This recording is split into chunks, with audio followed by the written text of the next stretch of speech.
and the Strengths Detective here again. So last time we talked a little bit about how talents work and how they show up in your life. And I mentioned that sometimes talents play well together and other times not so much. Sometimes they get into fights, sometimes they get annoyed with one another.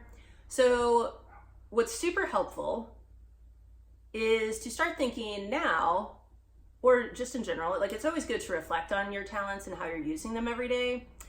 I definitely recommend that because the better you know how your talents come into play with others, the easier it is for the Strengths Detective to figure out what's going on in a certain situation. So what's helpful, because again, when they're playing well, that's great. So if you can take the time to kind of figure out now, well, how does my input and my strategic work together? Both in good ways and bad ways.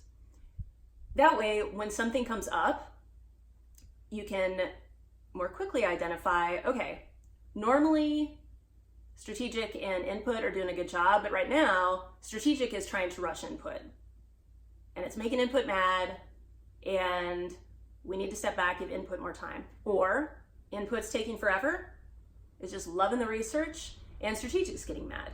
So you can make those adjustments, but it's really helpful to know how these things are working, generally speaking, because then you can more easily find out what's going wrong. And again, I super recommend thinking about every day, just taking a few minutes, not a long time, just before you leave for the day, jot down for like 2 minutes, how did my strengths work for me today? How did my talents show up? Good ways, bad ways. Because the more you can find these patterns, the more you can use the good patterns to bring out more success. You can proactively think, okay, I'm going into a meeting with Becky. This is how I need to have my strengths set. Or when things kind of go wrong, you can say, oh my gosh, I know what's wrong because I've seen it before.